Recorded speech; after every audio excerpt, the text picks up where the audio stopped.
अपने ही चंचल मन को अपने ही बस में करके एकाग्रता, स्थिरता एवं स्वयं अपने आप में शांति का अनुभव करने के बाद स्वयं मैं कौन हूं को जानने की दृष्टि से साधना करते करते आज 1470 दिन हो गए। तारीख 15 नवंबर सन 2025, दिन शनिवार, प्रातः काल का समय। मन चंचल था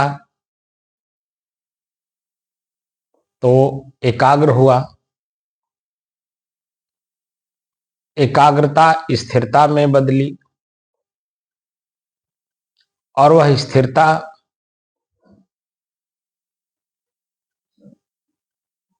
अपनी स्थिति में पहुंचने के करीब है। तो अपनी स्थिति क्या है स्वयं की, जिसमें पहुंचने के करीब हम पहुंच गए हैं।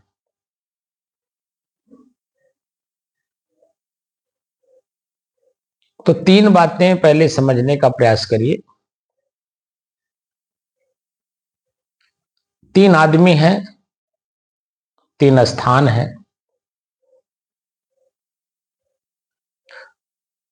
और समाज में वह अनवरत चल रहे हैं। ऐसा भी नहीं है कि हमारे आपके लिए खाली है, वह सदैव से था और आज भी है और आगे भी वो सदैव रहेगा।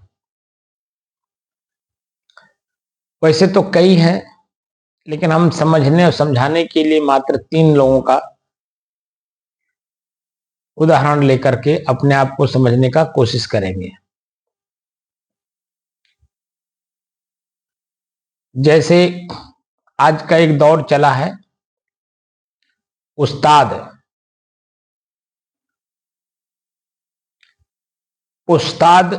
यानी प्रशिक्षु, जो प्रशिक्षण देता है।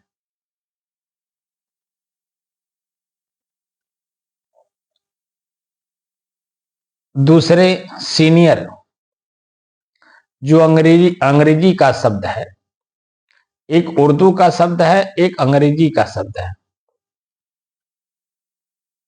और संस्कृत में गुरु। 3 शब्द हैं, तीनों शब्द 3 जगह लागू होते हैं। जो जहां जिस रूप में है, जैसे समाज में ये तीनों हैं पहले से, आज भी हैं और आगे भी रहेंगे। तो मैं अपने ऊपर लेकर के आप लोगों को समझाने की कोशिश करता हूं। जैसे मैं स्वयं जो आज आप लोगों को मैं ध्यान सिखाने की कोशिश कर रहा हूं, मैं स्वयं एक ऐसा समय था कि मैं कुछ नहीं जानता था। परिवार में रहता था माता पिता के साथ, और जिस परिवार में जिस माता पिता के पास थे, उनकी अपनी सामाजिक एक कैपेसिटी थी। उस कैपेसिटी के अनुसार मैं उनके साथ जीवन जी रहा था।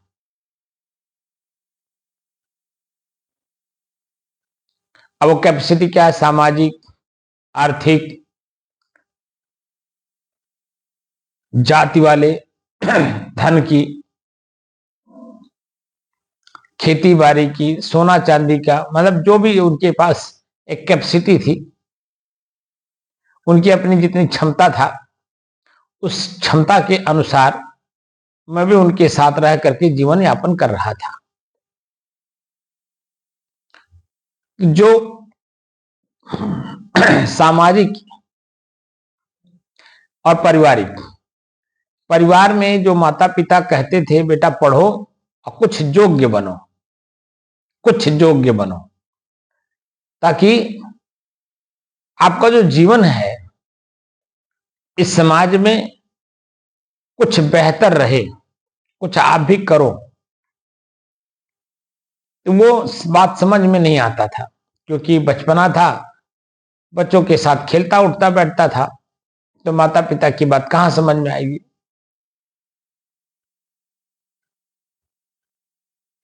बड़ा हुआ अब स्कूल जाने लगा,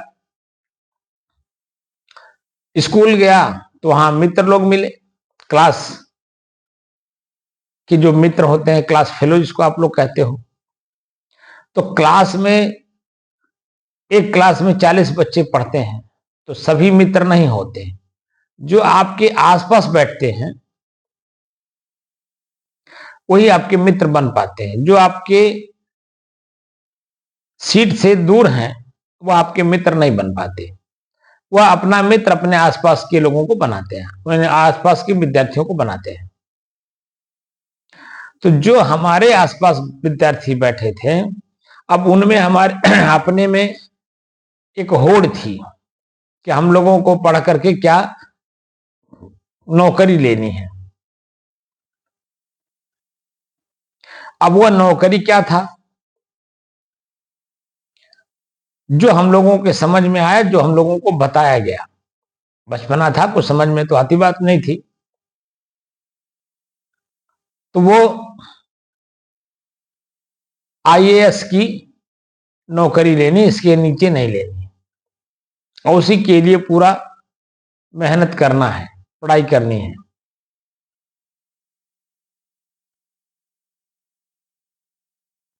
पढ़ते पढ़ते पढ़ते पढ़ते अब जो लक्ष्य बनाया, पांचों, मिलना ना मिलना अलग विषय है, पढ़ाई उसी लेवल की करनी है। अब वो पांचों मित्र हम लोग क्लास में घुसना तो पांचों एक साथ,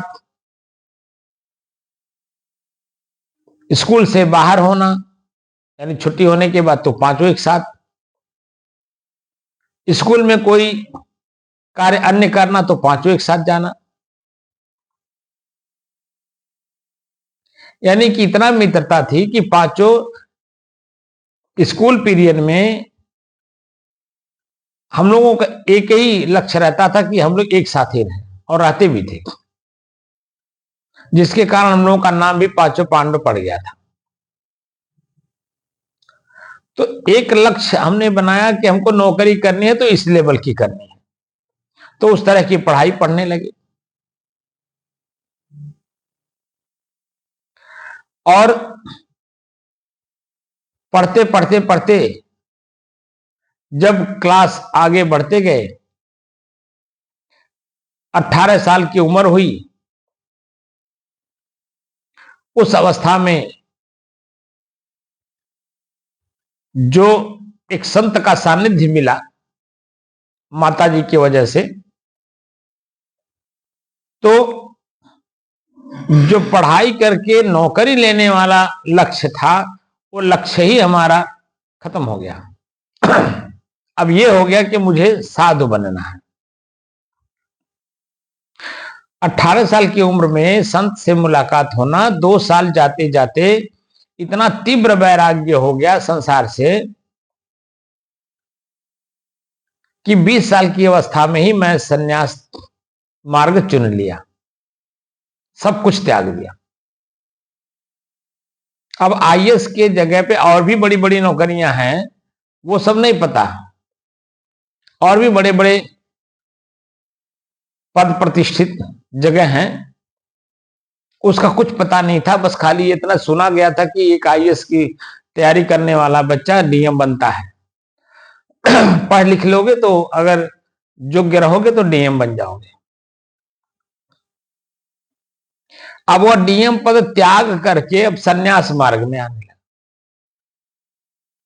एक शब्द मिला कि ब्याह नहीं है ब्यादी है, सकहु तु जाहु बचाए, अब पायन बेड़ी परत है ढोल बजाए बजाए। मैं डीएम ही हो जाता या अन्य किसी पद पे ही रहता या कोई प्रतिष्ठित व्यक्ति ही हो जाता, बस कितने दिन के लिए, क्षण मात्र के लिए। क्षण मात्र का मतलब हुआ कि मुश्किल से 30 साल 35 साल, यानी 60 साल की उम्र तक।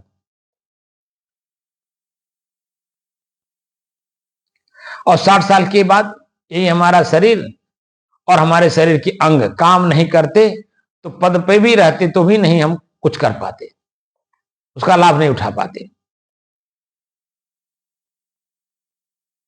और मानसिक टेंशन, पारिवारिक टेंशन, सामाजिक टेंशन अलग से।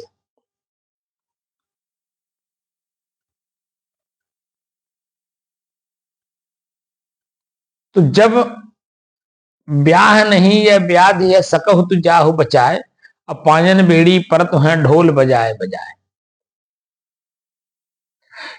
इस दोहा को या साखी कहने, कबीर साहब इसको साखी कहते हैं और अन्य संत लोग उसको दोहा कहते हैं।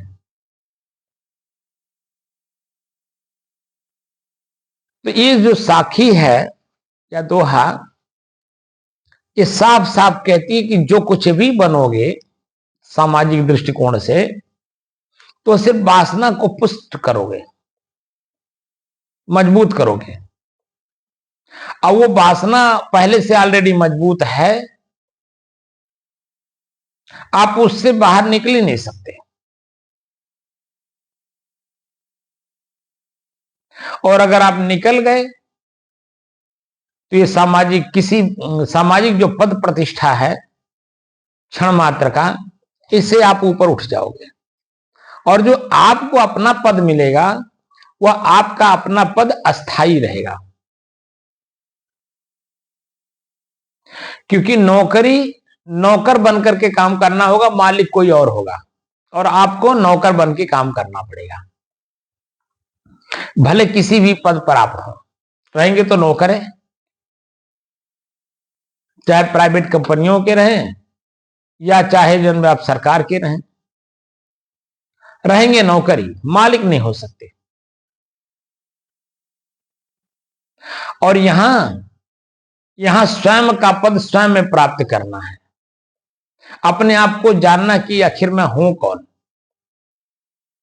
जब मैं कौन हूं को जान लिया जाएगा, उसके बाद अपने कर्म को पढ़ा जाएगा।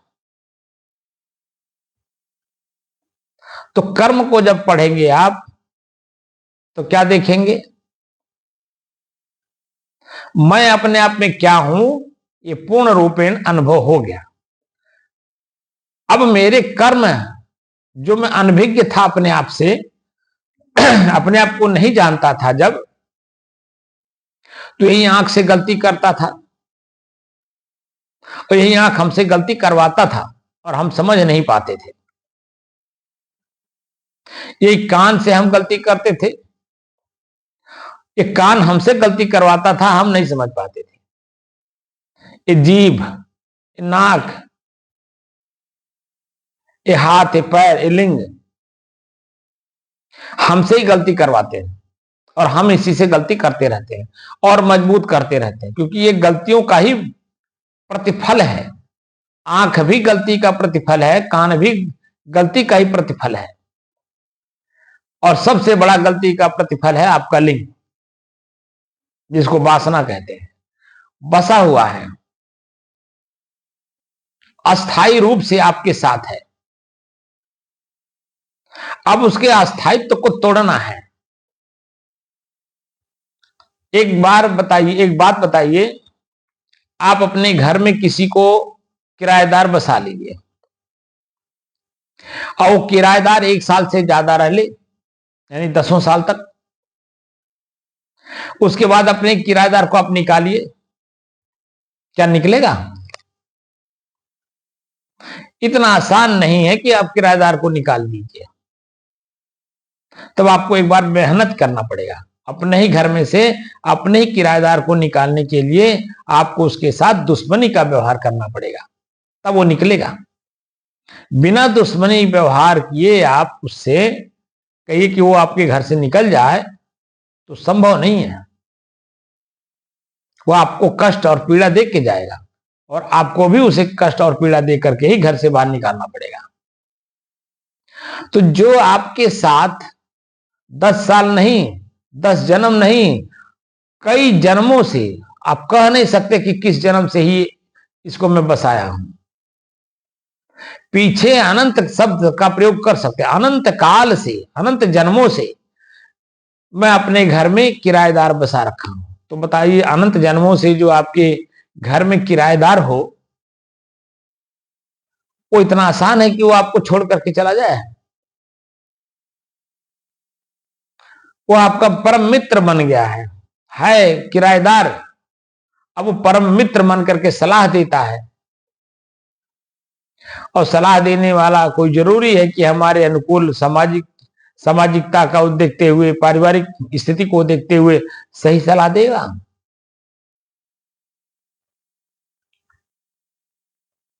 संभव ही नहीं है। क्षण मात्र के सुख के लिए वो आपको सलाह दे देगा कि इस काम को अगर आप करेंगे तो ये लाभ, यह लाभ आपको प्राप्त होगा। वो लाभ दिखा करके आपसे काम कराएगा, लेकिन उसका उद्देश्य क्या है आपसे काम करवाने का, सूक्ष्म रूप से उसका जो परिणाम वो जानता है, आप नहीं जानते। वो तो सिर्फ लाभ दिखा दिया, अब लाभ देख करके काम कर लिए, लेकिन परिणाम जो दुख आप भोगोगे वह तो सिर्फ उसी को पता है, आपको नहीं पता।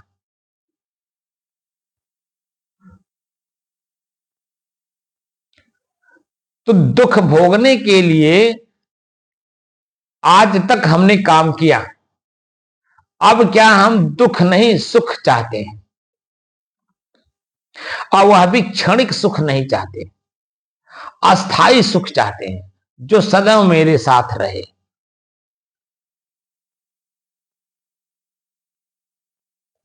तो जो पहले से दुख है और जिसके कारण है, तो उस कारण का निवारण करेंगे तब न स्थायी सुख होगा। तो जो लिंग आपका है ये स्थायित्व प्रदान किया हुआ है पहले से। आप पूरे शरीर में देखिए, आंख सामने दिखता है, कान सामने दिखता है, जीभ, नाक, मुंह, हाथ पैर सब सामने दिखते हैं।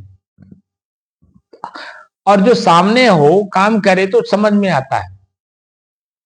लिंग आपका पर्दे के नीचे है, उसको कोई देख नहीं सकता, जो कि सबके पास है, चाहे स्त्री हो चाहे पुरुष हो, सबके पास है। लेकिन वो भीतर है, वो देख नहीं पाता, उसके आंख पर पट्टी बंधा हुआ है, लेकिन फिर भी समय से जागृत हो जाता है, और जागृत होकर के हमसे गलती करवाता रहता है। क्या हम इस बात को समझ पाते हैं? नहीं समझ पाते। तो हम इससे मुक्त होने के लिए अब कमर कस लिए। तो ये आईएएस की नौकरी या बिजनेस या खेती या आय का कोई भी स्रोत, हमने सब कुछ स्टॉप कर दिया, क्योंकि वो शरीर तक ही सीमित है, और कोई जरूरी नहीं कि आपके पूरे जीवन काल तक वो आपके साथ रहे। यही देखा जा रहा है जो आंख से कि लोग रुपया पैसा खूब कमा रहे हैं, और कमा करके खूब खेती बाड़ी, बिजनेस, बिल्डिंग बना रहे हैं, कंपनियां नई नई लगा रहे हैं, लोगों को नौकरी दे रहे हैं, तमाम चीजें हो रही हैं। लेकिन 10 साल जाते जाते उसी में अपने ही परिवार में विकृतियां पैदा हो गई। अपनी कमेटी में, अपनी संस्था में, जो आप ट्रस्ट बनाए, सोसाइटी बनाए या कंपनी बनाए, आपस में मतभेद हो गया। तमाम चीजें देखने को मिलती हैं, जहां सुमत तहां संपत्ति ना आना। जब तक सबका सुमत एक है, आपके विचारों में विचार मिला करके लोग चल रहे हैं, तहां तक आपको संपत्तियां दिखाई दे रही हैं हर प्रकार की, और आपके द्वारा अन्य लोग भी उसका अनुभव कर रहे हैं। लेकिन जहां मतभेद हो गया वहां तो 10 साल जाते जाते आपसी मतभेद हो जा रहा है। 10 साल, 15 साल, 20 साल,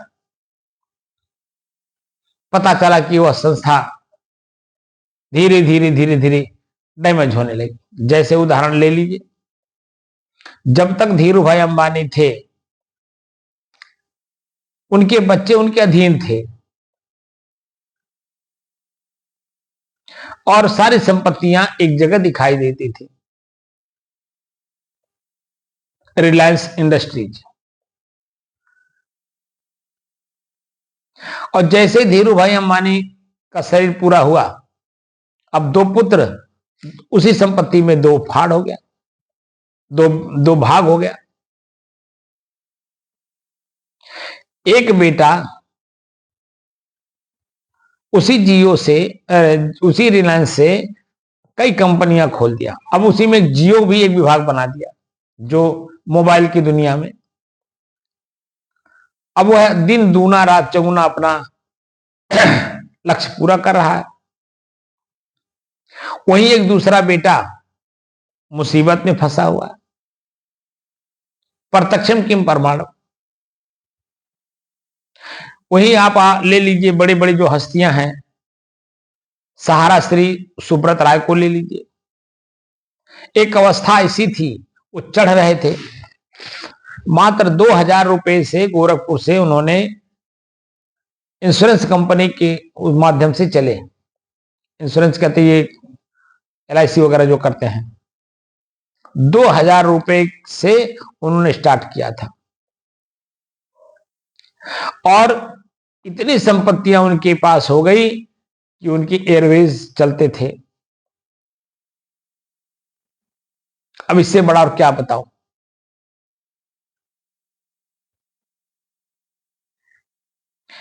जगह जगह उनके फ्लैट थे, बिल्डिंगें थी, और उन्हीं के समय में ही उनके रहते रहते सारी चीजें बिखर गई, और ऐसा बिखरी कि खुद भी जेल में कष्ट सहे, जेल से बाहर आए, दिमागी टेंशन। अब वह दिमागी टेंशन इतना ज्यादा कि वो अपने बच्चों को नहीं देख पाए, ना बच्चे उनके पास उनसे मिलने आए।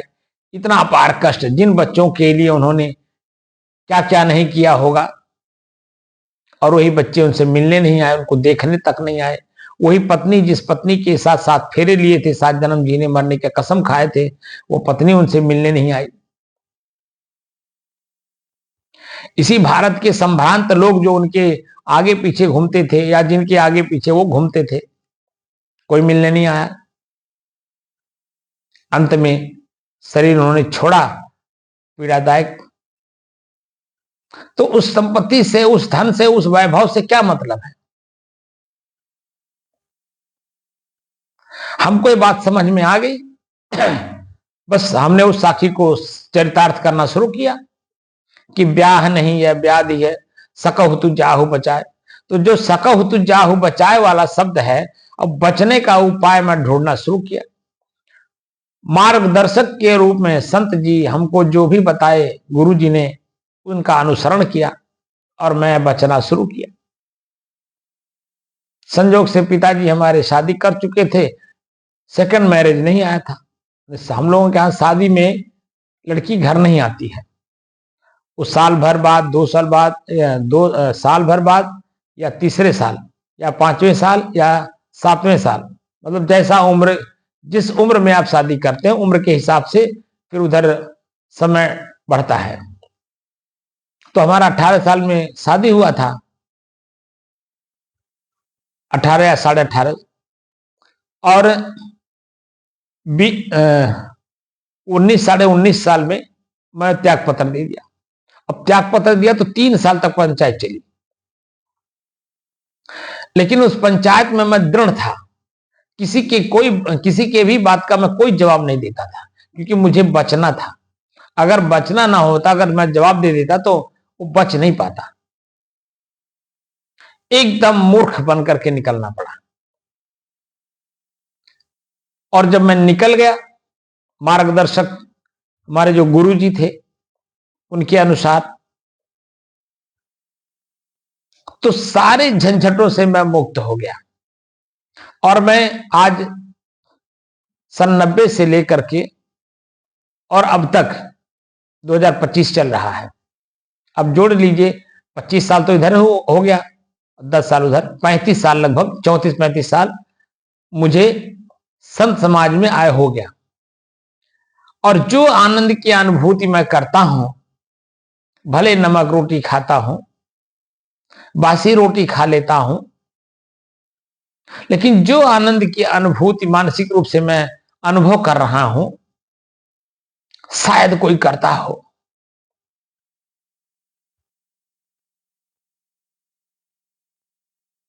अब जो हमारे साथ के मित्र लोग थे, पढ़ लिख करके योग्य हुए, नौकरी कर रहे हैं, लेकिन अब कहते हैं, पहले तो बहुत कमेंट करते थे हमारे साधु बनते समय में, लेकिन अब वो कहते हैं कि रास्ता आपने सही चुना। मैं पद भी देख लिया, जो लक्ष्य बनाए थे हम लोग, प्रतिष्ठा भी देख लिया, परिवार भी देख लिया, बच्चे को भी देख लिया, सामाजिकता भी देख लिया, धन संपत्तियां भी खूब देख लिया, लेकिन मन भरा नहीं, मन संतुष्ट हुआ नहीं, तृप्त हुआ नहीं, बल्कि और तनाव लेकर के कष्ट झेल रहे हैं। शारीरिक, मानसिक, पारिवारिक, सामाजिक, हर तरह के कष्ट ही कष्ट हैं। एक मिनट भी शांति से हम लोग जी नहीं सकते, मोबाइल बंद नहीं कर सकते कि बंद करके सो जाएं, क्योंकि हमारे सीनियर जो हैं, जिनके अधीन मैं हूं, वो कब फोन कर देंगे, कहां फोन कर देंगे, कैसे फोन कर देंगे, कुछ पता नहीं। और उनके फोन रिसीव करने के लिए ही फोन चालू रखना पड़ेगा। तो जो 3 बातें मैंने कहा, उस्ताद, सीनियर और गुरु, तो जो मैं इतना गाथा गाया हूं, ये गाथा क्यों गाया हूं, अपनी बात जो बताया मैं, इसलिए कि मेरा एक लक्ष्य था कि आखिर मैं हूं कौन। तो स्वयं को जानने के लिए हम गुरु के पास गए। ऐसे ही आप सभी लोग जो अपने अंदर में इच्छा जागृत करते हो, जैसे अनपढ़ बच्चे जो हैं, जो अनपढ़ बच्चे होते हैं या कम पढ़े लिखे होते हैं, उनको 4 पैसे कमाने होते हैं अपने शरीर और परिवार को चलाने के लिए। तो क्या करते हैं, वो कुछ हुनर सीखते हैं। तो हुनर कौन सिखाता है? उस्ताद सिखाता है। तो हम उस्ताद के पास गए, उस्ताद ने हमको अपना हुनर सिखा दिया, और मैं उस हुनर को जब सीख लिया, और सीख करके अब समाज को हम वही हुनर दिखा रहे हैं, भैया हम ये कला जानते हैं, आपको ये काम करवाना हो तो आज हमारे पास आ जाइएगा, हम कर देंगे उस काम को। अरे जहां 10 रुपया लोग लेते हैं, वहां हमको आप 8 ही रुपया दीजिएगा, कोई बात नहीं, हम कर देंगे आपका काम। जैसे सिलाई है, मोची का काम है, आजकल तो मोटर मैकेनिकल का है, कोई पंचर बनाता है, यानी उस्ताद का काम, यानी हुनर, जिसके पास हुनर है उसके पास हम जब जाएंगे तो वो अपना हुनर हमको सिखा देगा, और उसी हुनर से हम 4 पैसा कमाएंगे। तो हुनर सिखाने वाला ही हुनर सीखने वाले के लिए वो उस्ताद हो जाता है, तो 4 पैसे की अर्निंग करता है। अब यहां शब्द आ गया सीनियर का। सीनियर कहां चलते हैं? जो समाज के जिम्मेदार लोग हैं, जो समाज को एक करने में लगे हैं, जैसे जिले पर डीएम, मंडल पर कमिश्नर, राज्य स्तर पर सचिव, मुख्य सचिव, प्रमुख सचिव, मुख्य सचिव। तो जो सीनियर है, जूनियर को प्रशिक्षित करता है, और जूनियर सीनियर के यहां जाकर के प्रशिक्षित होता है। किस लिए? जो लक्ष्य है, उस लक्ष्य को पाने के लिए। तो लक्ष्य क्या है? हमको वेतन मिले महीने पर और अच्छा खासा वेतन मिले, ताकि हम अपना और अपने परिवार का भरण पोषण सही ढंग से कर सकें। और लक्ष्य है समाज का सेवा, साथ साथ समाज का सेवा भी हो। तो जो डीएम है वो अपने सीनियर के अधीन है, और सीनियर कौन है? जो प्रशिक्षु हैं, प्रशिक्षण देते हैं।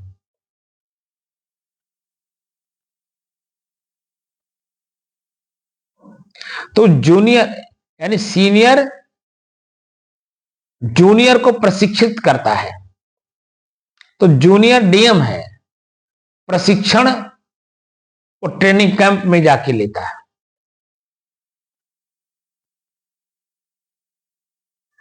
वो देहरादून में है। जैसे ही आप आईएएस का जो लेवल है उसको पास आउट करते हो, तो पास आउट करते ही आपको आपके नंबर के हिसाब से आपका एक कैटेगरी बन जाए, ले मत क्या बोलते उसको, तो आप उस हिसाब से आप एसडीएम पद से लेकर के और डीएम के पद तक किस योग्यता को आप धारण करते हैं मानसिक स्तर पे, नंबर के हिसाब से पता चल जाता है। और उसी हिसाब से आपको एसडीएम, पहले तहसीलदार बनाएंगे, एसडीएम बनाएंगे, एडीएम बनाएंगे, फिर आपको सीडीओ बनाएंगे, तब आपको डीएम का पद देंगे। और ये कम से कम 2 साल लग जाते हैं, फिर उसके बाद आपको डीएम का पद दिया जाता है।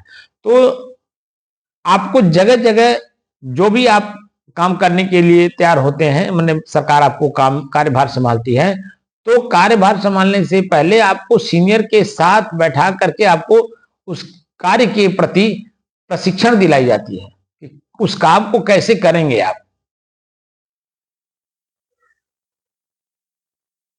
तो कार्य को करते समय अगर आप सावधानी बरतेंगे और अपने आप को सुरक्षित करेंगे, तो काम की सफलता आपकी इज्जत बढ़ाता है। लेकिन काम में कोताही हुई, किसी प्रकार की गलती हुई, तो आपके ऊपर उंगली उठ जाती है कि आपने कैसा काम किया। तो जो आपके सीनियर हैं वो आपसे उस चीज को जानना चाहते कि आखिर ये गलती कैसे हुई। जब आपको प्रशिक्षित किया ही गया था काम को करने के लिए, तो गलती आखिर कहां हुई? इसका मतलब है कि आप लापरवाही किए हो। तो आपका क्लास लेता है, तो आपका क्लास लेकर के फिर आपको वहीं छोड़ नहीं देता, फिर आपको फिर ट्रेनिंग दिलाता है। फिर उसके बाद आपको कार्य दिया जाता है कि चलो अच्छा कोई बात नहीं, गलती हो गई, थोड़ा बहुत पनिशमेंट देकर के फिर आपको कार्य दिया जाएगा। फिर आप काम को करेंगे, सफलता मिलेगी, फिर वही जो सीनियर लोग हैं वही सीनियर आपका पीठ थपथपाते हैं, कामयाबी अच्छी मिली, चलो कोई बात नहीं, आपने गलती का सीख लिया और अपने काम को सुधार लिया। तो वहां 2 लोग, जो 2 पद है, उस्ताद और सीनियर, तो इनके पास अगर हम गए तो हमारा लक्ष्य क्या है? हम गरीब हैं। गरीब क्यों हैं? क्योंकि पैसे नहीं है, खेती नहीं है, नौकरी नहीं है, बिजनेस करने के लिए पैसे नहीं है, तो हम गरीब हैं। अब हम कुछ हुनर सीखना चाहते हैं जिसे हम अमीर बनने के रास्ते पे आए। अमीर मतलब होता है कि अपने ही जीवन का भरण पोषण हम अपने ही हुनर से करें। जो हमारे अंदर में टैलेंटता है यानी ज्ञान है, उस ज्ञान का हम प्रदर्शन करेंगे तो ही समाज के लोग उसका लाभ उठाएंगे और उनके लाभ से हमारा भी उसी में लाभ होता जाएगा। तो वो बाहर का लाभ है। ये जो 2 पद हैं ये बाहरी लाभ के लिए है। लेकिन ये जो तीसरा पद है गुरु का, इनके सानिध्य में आने का मतलब होता है आंतरिक लाभ। ये बाहरी लाभ नहीं देते आपको, बाहरी लाभ से आपको मुक्त कराते हैं और स्वयं के भीतर का जो लाभ है सबसे बड़ा, स्वयं मैं कौन हूं, इसका परिचय कराते हैं। और इस शरीर का जो धर्म है, भूख प्यास नींद आलस्य मुहाई, दर्द, पीड़ा, कष्ट, जो कुछ भी है, इससे मुक्त कराते हैं। क्योंकि हम प्रकृति में घुल मिल गए हैं, जिसके कारण हम सुख दुख भोग रहे हैं।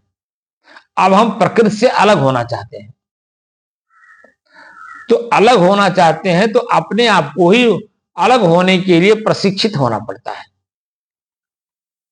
तो गुरु के सानिध्य में जब आप प्रशिक्षण प्राप्त करेंगे तो निश्चित है कि अपने आप का परिचय कर लेंगे। लेकिन जब आप गुरु के सानिध्य न लेकर के सिर्फ किताबी सहारा लेंगे और मनमानी तरीके से चलेंगे तो वो जो प्रशिक्षण आपको मिलना चाहिए था अपने आप को जानने के लिए, वह आप नहीं जान पाओगे। क्योंकि आपके क्षमता को पहले परखा जाता है, तो व्यवहारिक काम आपसे करवाया जाता है, जैसे झाड़ू लगवाना। अगर आपने झाड़ू लगा दिया और मन से लगाया, ये भी नहीं कि दिखावा किया आपने, तो फिर आपको आगे का काम दिया जाएगा। बर्तन मंजवाया जाएगा, नाली साफ करवाया जाएगा। अगर आप बगीचे के अंदर में झाड़ू लगवाया जाएगा, बड़ा सा बगीचा है, छोटा है, जो भी है, या प्रांगण है, फिर उसके बाद आपको बर्तन मंजवाया जाएगा, चावल दाल मनिया करवाया जाएगा, सब्जी सुधरवाया जाएगा। सब्जी सुधारने का मतलब काटना, सब्जी कटवाया जाएगा। धीरे धीरे धीरे धीरे एक एक काम दे करके आपको पहले परखा जाएगा कि क्या वास्तव में ये कर्तव्यशील है या कर्तव्यहीन है। क्योंकि मैं को जानने के लिए भी कर्म करना पड़ता है। ऐसा नहीं है कि वहां आप निकम्मा हो जाएंगे। और अपने आप को जानने के बाद फिर वहां दो स्थितियां बनती हैं, एक अच्छा एक बुरा। तो अच्छा मतलब अपने को अच्छा फील करने के लिए अच्छे काम करने पड़ेंगे, अच्छे व्यवहार करने पड़ेंगे सबके साथ, ताकि मन प्रसन्न रहे, आनंदित रहे, उत्साहित रहे।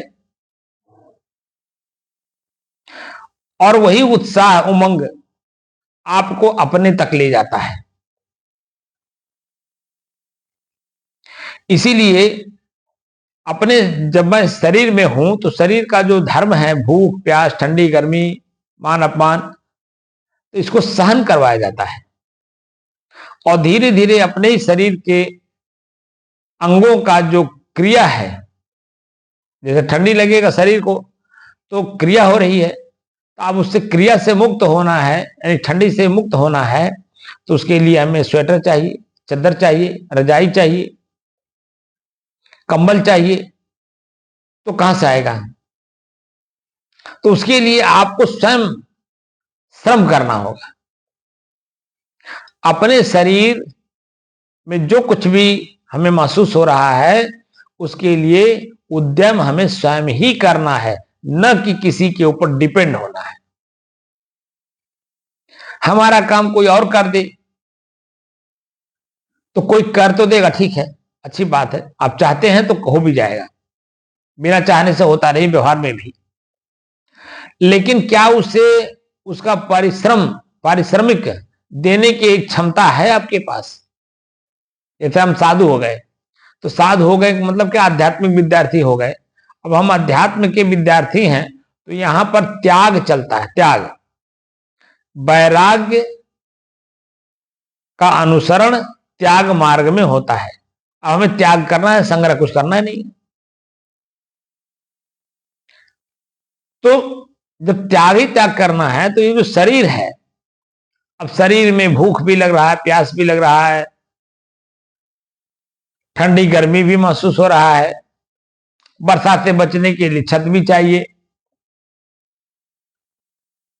अगर हम दूसरे से लेते हैं तो दूसरा हमें देगा तो उसको भी तो कुछ चाहिए। क्या वो हमारे पास है उसे देने के लिए? अगर है तो ठीक है, काम कराइए, उसको दीजिए। क्योंकि भाई कर्म का फल मीठा होता है। तो आदमी जब आपका कर्म कर रहा है तो आपको उसके पारितोषिक रूप में उसको कुछ देना चाहिए। तो जो सामाजिक एक व्यवस्था बनी हुई है, मजदूरी, मजदूर मजदूरी के लिए काम करता है, नहीं रुपया के लिए काम करता है। तो समाज का एक नियम बना हुआ कि इतना मजदूरी सामाजिक है, 500 रुपये समझ चल रहा है। तो जो आपके यहां काम करेगा वो मजदूर ही तो होगा, उसकी भी तो इच्छा है आपसे कुछ पाने की, और आप काम करवाना चाहते हैं उससे। तो काम करवाने के एवज में उसको अगर कुछ देने के लिए आपके पास है तब तो काम करवाइए, और अगर नहीं है तो अपना काम स्वयं करिए। तो स्वयं का काम स्वयं करने के लिए अपने पास क्षमता होनी चाहिए, और वो क्षमता आपको ही अपने अंदर में इजाद करना पड़ेगा, अपने अंदर में उत्पन्न करना पड़ेगा। तो उसके लिए आपको कुछ ना कुछ कला जरूर आनी चाहिए, जो हम जिस कला के माध्यम से हम समाज के लोगों को संतुष्ट और तृप्त कर सको, और उसके एवज में वो हमें सीधा पिसान दे दे। तो क्या है, अगर वास्तव में शुद्ध साधु है तो विचारों का आदान प्रदान करेगा, कर्म को सबके सामने दिखाएगा और विचारों के हिसाब से वो चलेगा। तो कर्म क्या है, किसी ने गाली दे दिया तो उसको सहन करेगा। किसी का गाली सहन करना, सुनना, सहनशील बनना बहुत बड़ी उपलब्धि है कि अपने अंदर में क्रोध ना उत्पन्न होने दे। तो जब क्रोध नहीं उत्पन्न होने देंगे और किसी ने गाली दे दिया आप या कोई सामान छीन लिया आपका, लेकिन प्रतिक्रिया आपने नहीं की, तो वही जो छीना है, और जब उसके साथ आप प्रतिक्रिया उसी रूप में नहीं करोगे तो उसका भी मन है, वो भी आदमी ही है, ऐसा नहीं है कि वो कोई जड़ है।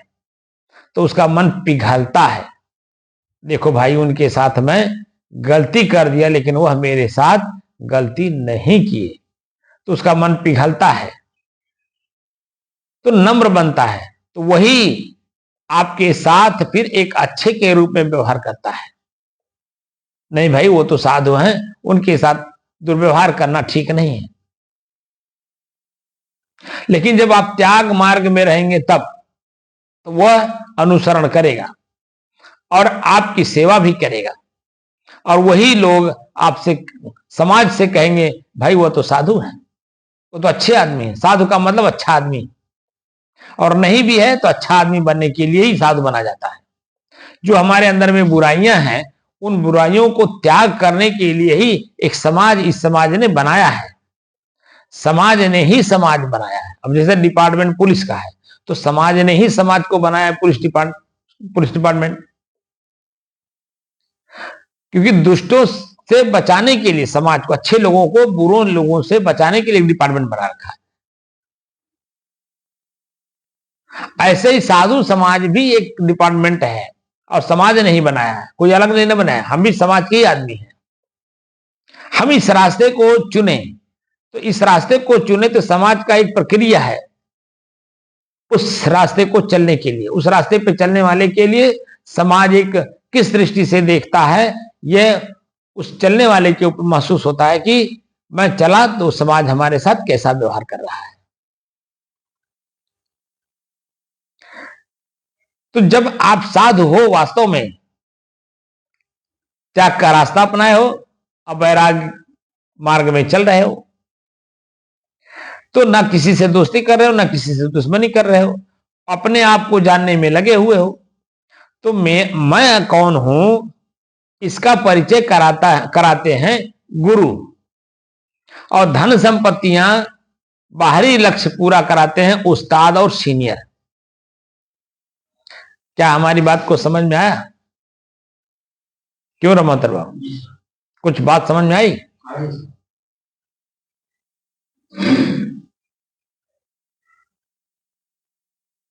तो जो ये लक्ष्य बनाए हो अध्यात्म में, तो क्या आप ऐसा काम कर रहे हैं? ये आपसे पूछ रहा हूं रमोतर बाबू, एक मिनट।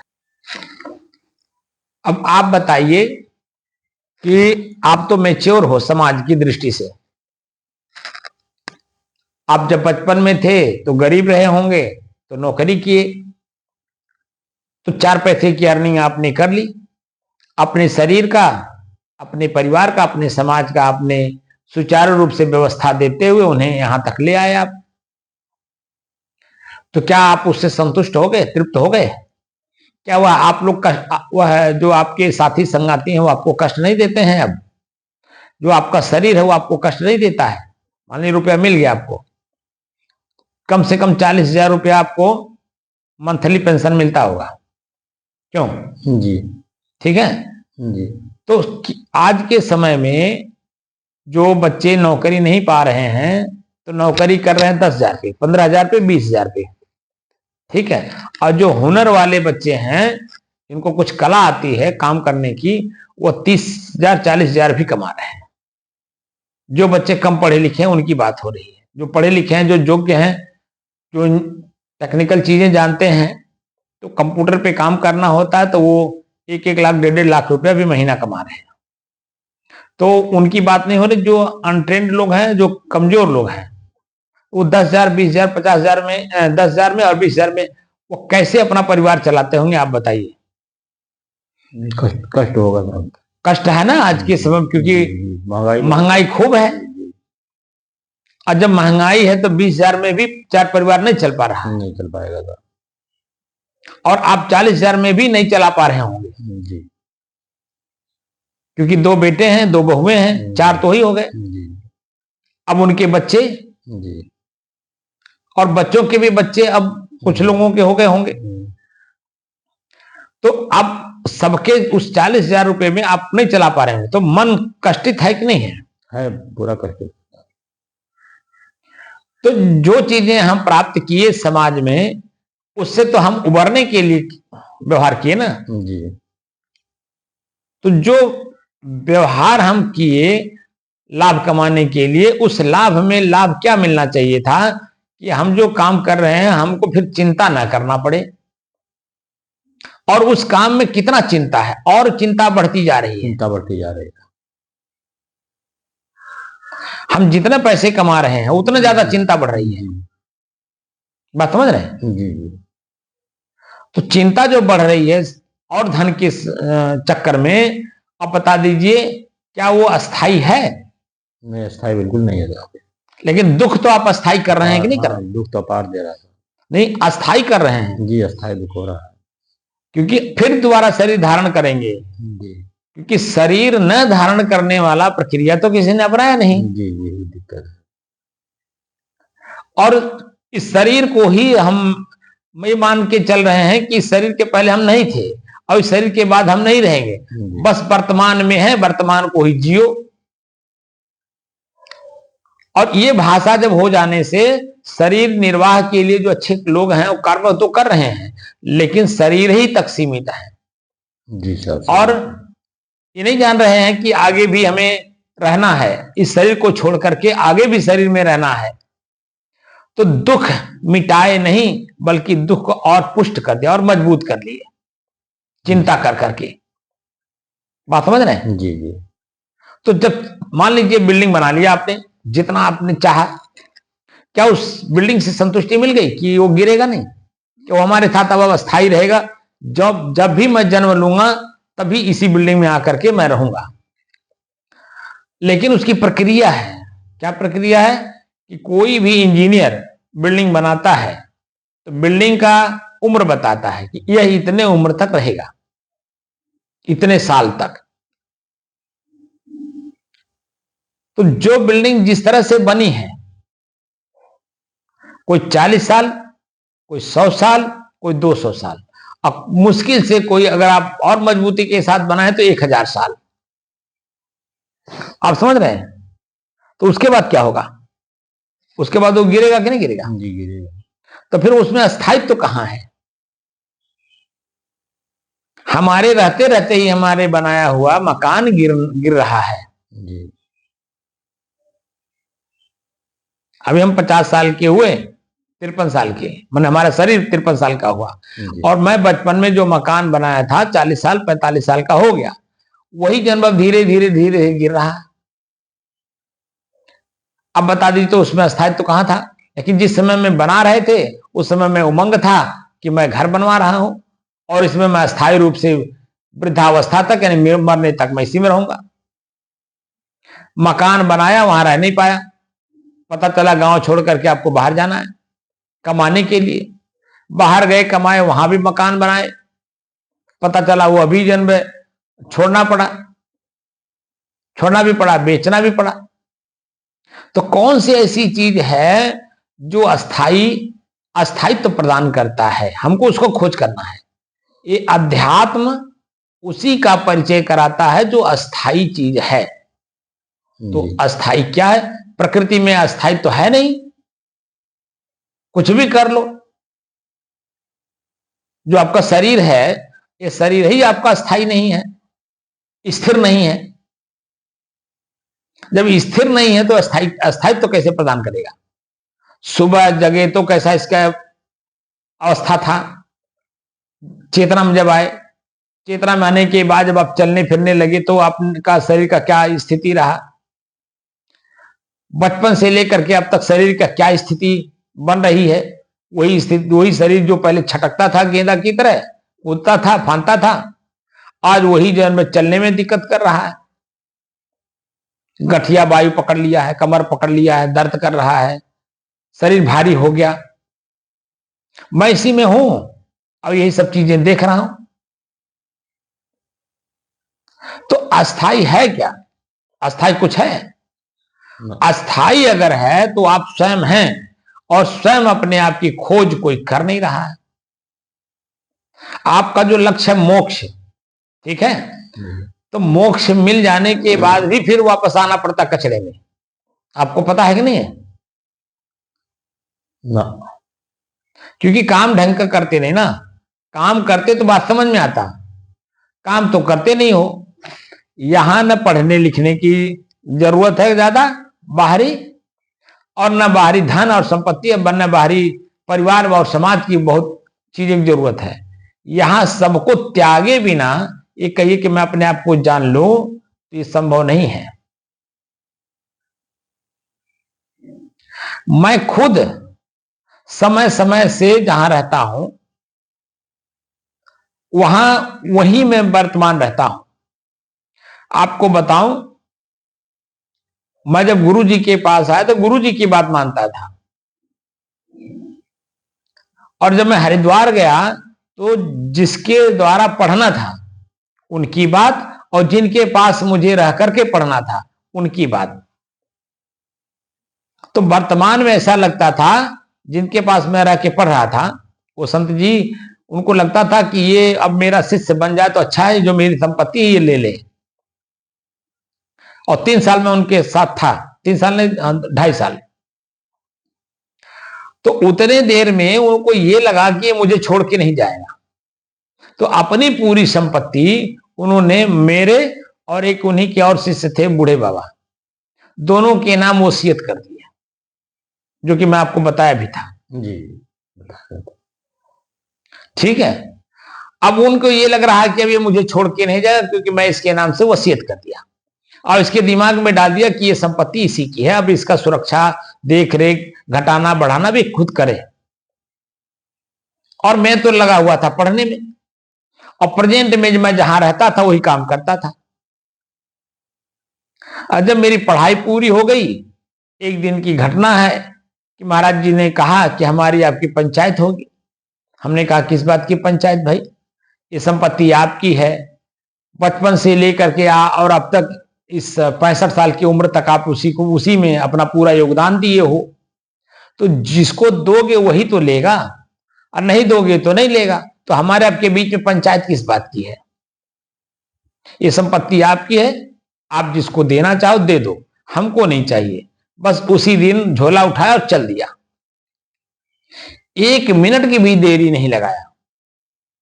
और वह उस समय में कम से कम 50 करोड़ की संपत्ति उनकी थी।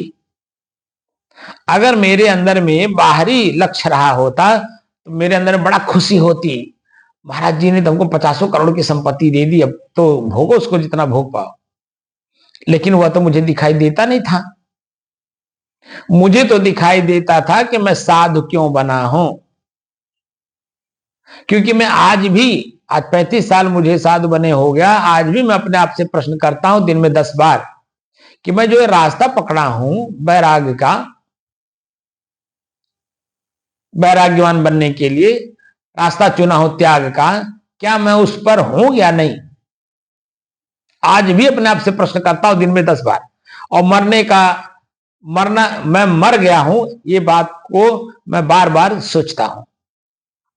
क्योंकि लंगोटी देते समय गुरुजी ने कहा कि अब आप मर गए, क्योंकि ये लंगोटी और अचला, ये जो आपको अचला जो पहनोगे ये कफन है शरीर पर, और ये जो लंगोटी दी जा रही है मरने की दी जा रही है। क्योंकि मरे हुए व्यक्ति को ही आप कभी देखें, आप लोग भी प्रक्रिया में करते हैं ना, आड़बन करते हैं, आड़बन लगाते हैं और उसके बाद उस पर कफन बांधते हैं। तो कफन हम लोगों का क्या है, अचला है।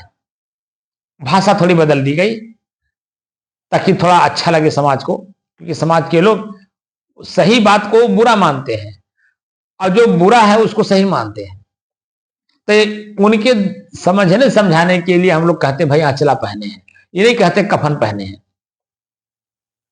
तो हम लोगों को तो लंगोटी जिस दिन दी जाती है उसी दिन बता दिया जाता है कि आप मर गए। तो उसकी व्याख्या बताई जाती है कि आप जिंदा रहते रहते आप मरे हुए हो, यानी जो काम आप पहले करते थे वह काम अब आपको नहीं करना है।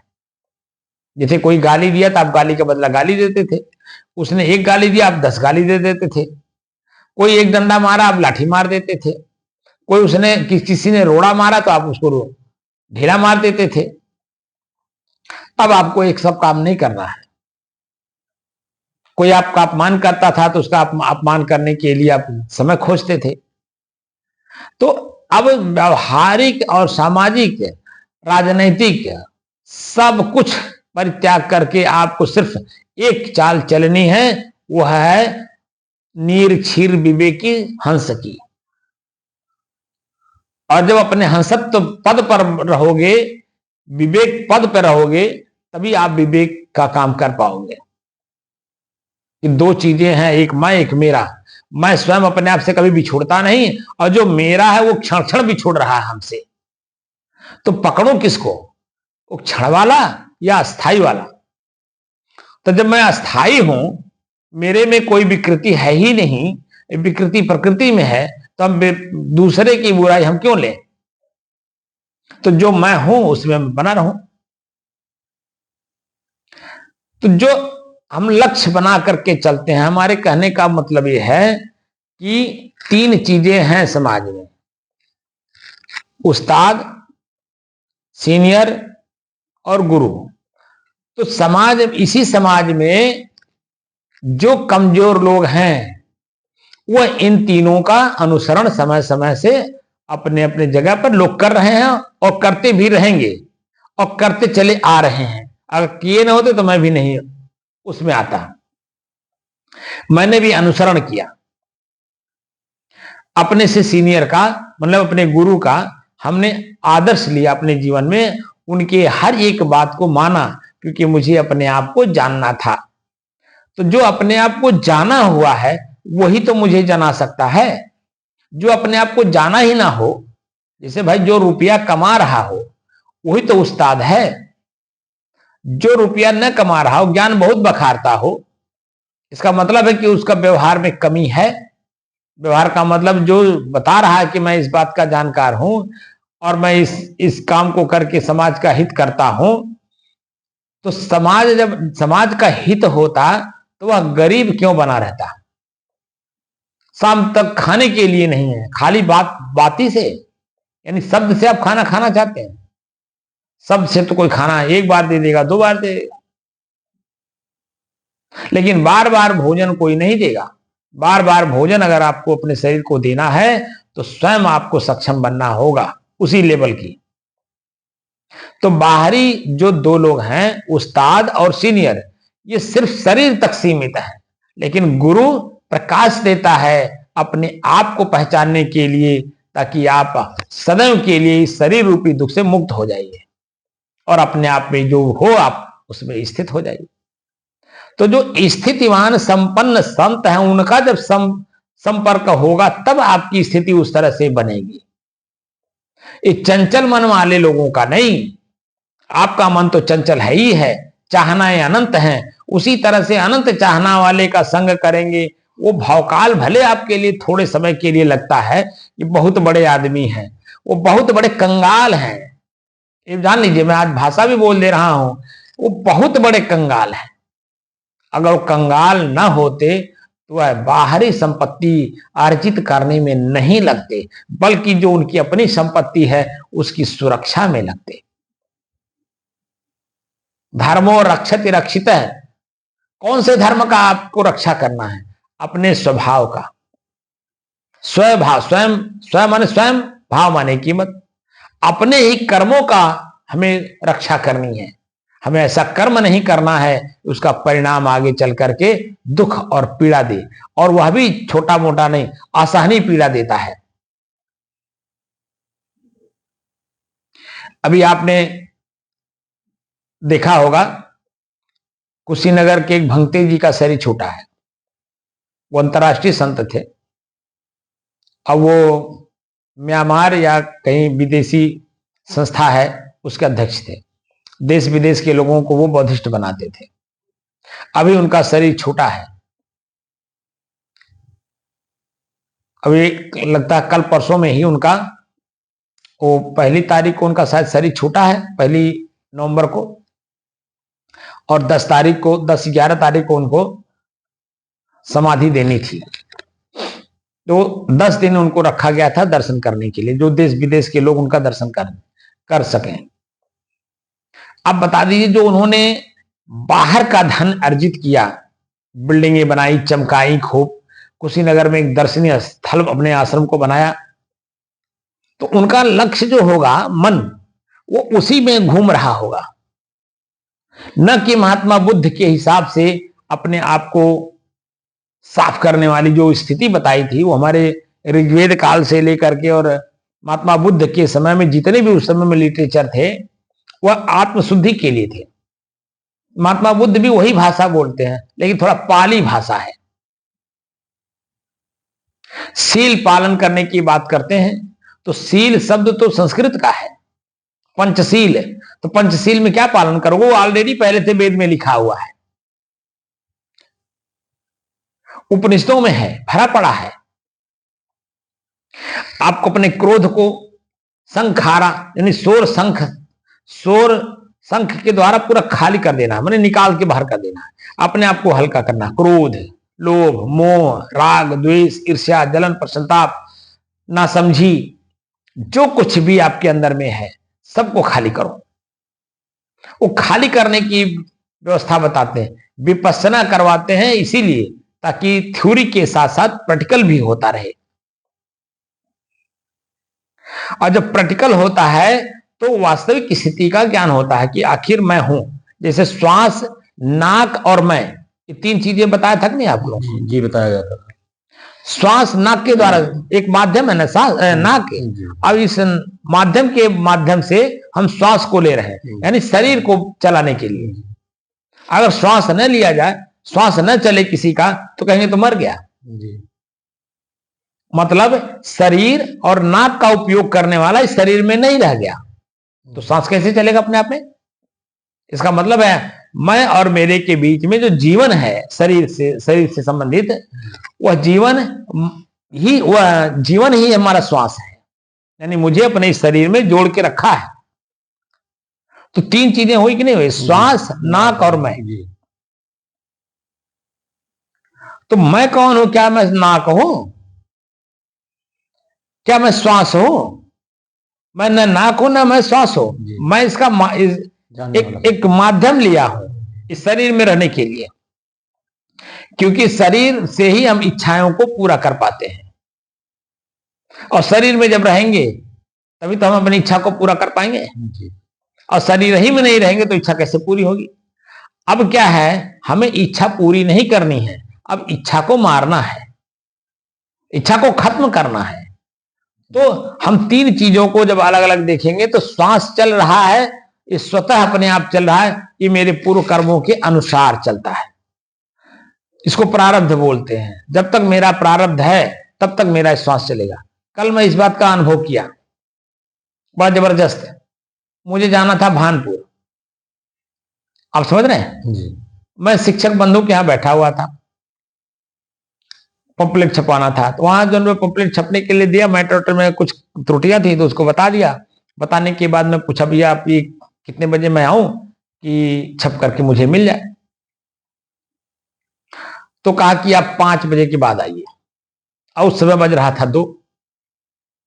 तो मेरे दिमाग में आया कि और काम कर ले। जब और काम करने के लिए मन बना तो पता चला कि आज जो है मुझे भानपुर जाना चाहिए।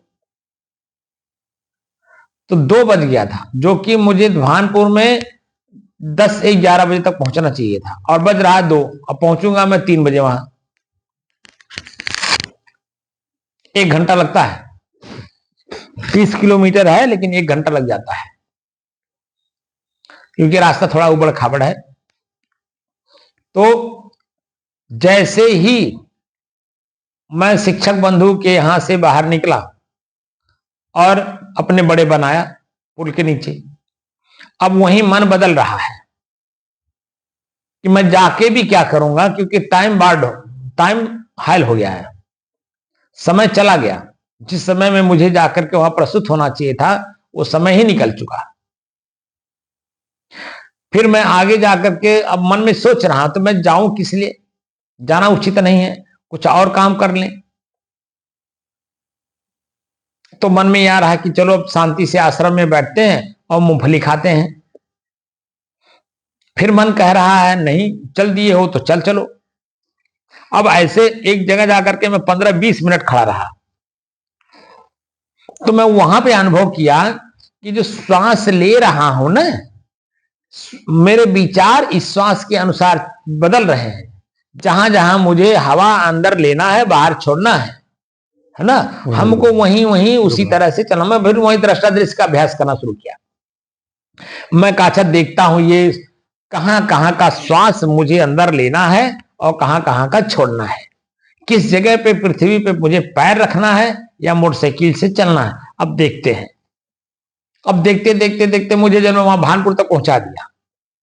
अब देख रहे हैं, मैं नहीं चाह रहा हूं जाना, लेकिन फिर भी अब क्योंकि वो जबरदस्त है प्रारब्ध, वो मुझे वहां ले जाना था, समय को वहां हमको पहुंचाना था, श्वास को हमें अंदर बाहर करना था, पैर पृथ्वी से चलनी थी, पृथ्वी पर चलना था जिस जगह, और जिस वक्त जिससे बात करनी थी वह बात करने वाला समय इतना फिट बैठा। जाते जैसे पहुंचा, जैसे अंदर गया, तैसे जो जिससे बात करनी थी वो बैठे हुए थे अपने चैम्बर। मैंने देखा, मैं घुस गया नम्रता के साथ, और वो कुछ काम कर रहे थे, तो मैं 2 मिनट खड़ा हो गया वहां पे। खड़ा हुआ, जब काम कर लिए फिर मुस्कुराते हुए मेरे तरफ इशारा किया, जी महाराज जी कैसे। फिर हम लोगों ने आपस में वार्तालाप किया, तो पता चला आज वो चीज थी नहीं जो आप सोच रहे थे।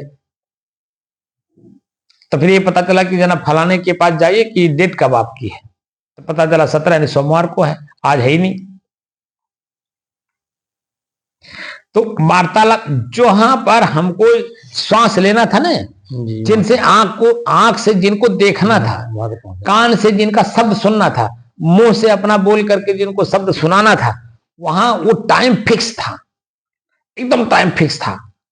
वह टाइम पर मैं वहां पहुंचा, उन लोगों को भी आनंद दिया, मैं अपने भी आनंदित हुआ। मेरा काम नहीं हुआ जो जिस काम के लिए मुझे गए, लेकिन ये हुआ कि एक मुलाकात हो गई, बातचीत हो गई। मैं भी अपने आप में संतुष्ट हूं कि ठीक है, आगे काम करने के मूड में तो है ही है, काम करेंगे ही, लेकिन जब भाई समय पाएंगे तभी तो एक मैं अनुभव किया कि ये जो प्रारब्ध है ना, श्वास का चलना, आंख से देखना, कान से सुनना, मुंह से बोलना, जीभ से स्वाद लेना, पैर से चलना, हाथ से कुछ करना, जहां जिस रूप में आपको काम करना है वहां आपको पहुंचना ही पड़ेगा, क्योंकि वो प्रारब्ध है। तो प्रारब्ध होता है। कई बार मैं बता चुका हूं, जैसे 4 इंच की पटरी पर ट्रेन का पहिया फिक्स है ना जी। अब वो जरा सा भी इधर उधर अपने मनमानी नहीं चल सकता है। वहां देखिए उस रेल डिपार्टमेंट के जितने भी लोग हैं, जब ट्रेन चलती है तो सब लोग अपने अपने जगह पे बिल्कुल एक्टिव रहते हैं, सावधान और सतर्क रहते हैं, ताकि ट्रेन अपनी जो रफ्तार है उसमें कहीं कोई त्रुटि ना होने पाए, कोई गलती ना होने पाए। वो रफ्तार उसकी चलनी चाहिए, रुकनी नहीं चाहिए। तो सब लोग अपने अपने जगह पर एक्टिव रहते हैं ना। देखेंगे आप, एक्टिव का मतलब सतर्कता, सावधानी, ताकि ट्रेन चल रही है। लेकिन यहां मैं अपने शरीर रूपी प्रारब्ध को, ट्रेन को लेके चला रहा हूं। हम सतर्क हैं? कुछ सतर्कता नहीं है। बस जो मन में आ रहा है खा रहे हैं, जो मन में आ रहा है बोल रहे हैं, जो मन में आ रहा है देख रहे हैं, जो मन में आ रहा है सुन रहे हैं। कुछ सतर्कता नहीं है, जरा सा भी। तो ये जो 3 चीजें मैं बताया, तो 3 चीजों में जो लाभ जिसको लेना है उनका संग करते हैं। आप समझ रहे हैं? मूल उद्देश्य यहां आया कि 3 लोग हैं, उस्ताद, सीनियर और गुरु। काम तीनों का वही है। अब आप समझिए कि वो अपना काम कर रहे हैं सब लोग। मुझे कि कौन सा लाभ लेना है, तो कौन सा लाभ लेना है सामाजिक, तो इन लोगों का अगर अनुसरण करेंगे, इनका संग करेंगे हम, तो हमें वो चीजें प्राप्त हो जाएंगी जो मेरी इच्छा है। तो मैं संसार से मुक्त होना चाहता हूं, तो उस्ताद और सीनियर का संग नहीं करना होगा। उस्ताद और सीनियर तो इस शरीर तक सीमित है, व्यवहारिक, वो अभी क्षणिक है। हमको बाहरी लाभ दे देंगे, उसमें दुख भी है, उसमें पीड़ा भी है, उसमें आनंद भी है, उसमें सुख भी है।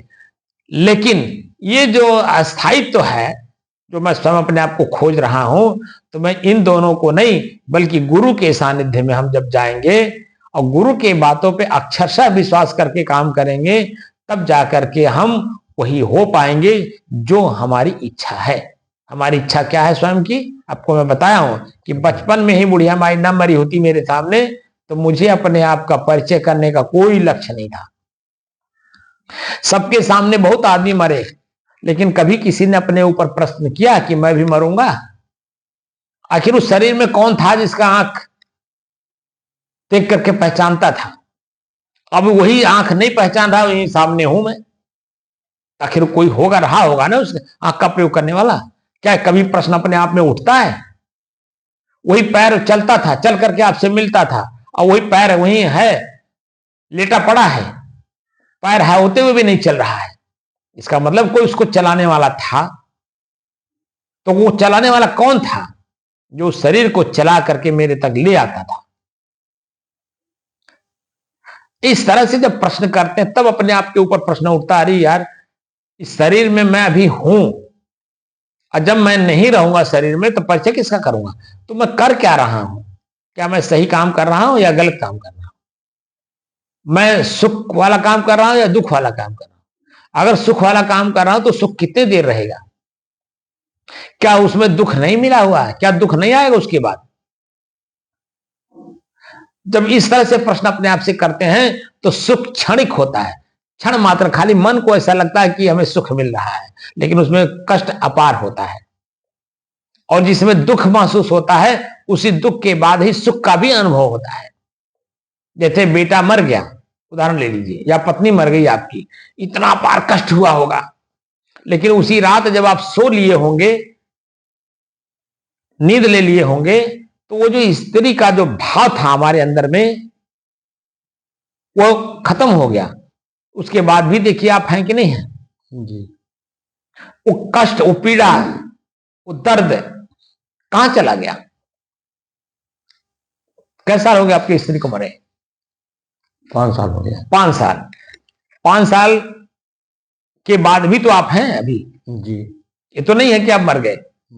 अब उसकी याद कभी कभी आती होगी, जब शांत चित होते होंगे, उस समय में उसकी याद आती होगी कि वो रहती थी तो ऐसे काम करती थी, वैसे करती थी, क्योंकि वो आपसे जुड़ी हुई थी, तो आपके साथ ऐसा व्यवहार वो करती थी। अब वो आपकी बहू है, तो आपसे नहीं जुड़ी, आपके बेटे से जुड़ी हुई है, तो अपने अपने पति के बारे में सोचेगी, बोलेगी, करेगी ना, अपने बच्चों के लिए करेगी, तो आपको थर्ड पार्टी में रख देगी।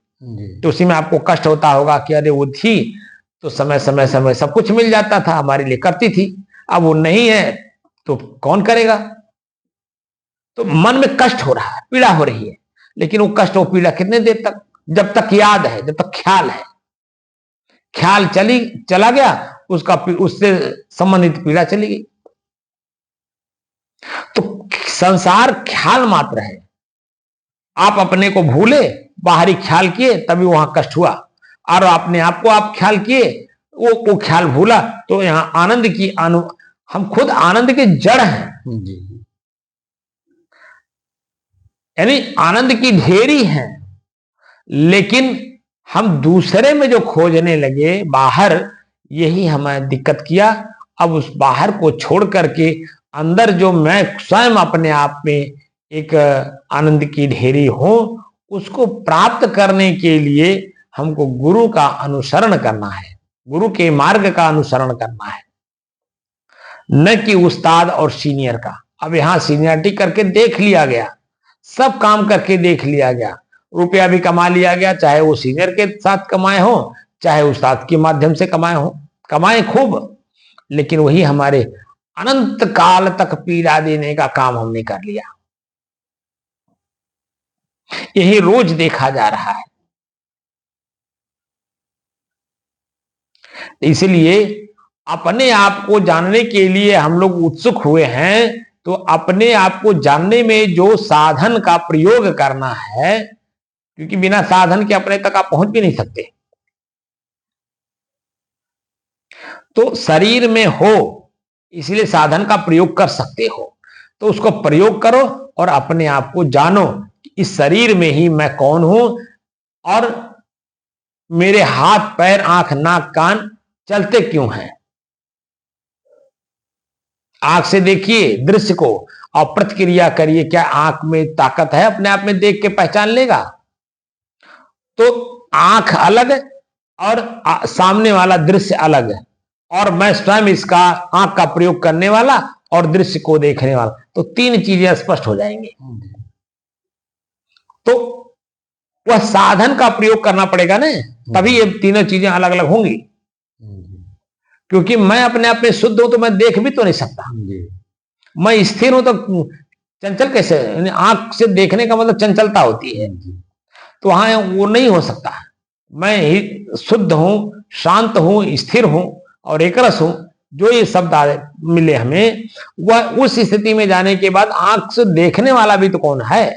जो देखने वाला वो मन है, आंख का राजा मन है, मन देखता है आंख के माध्यम से दृश्य को, और उसी में आकर्षित होकर के उसके पीछे पीछे दौड़ता है, चाहे अच्छा हो चाहे बुरा हो।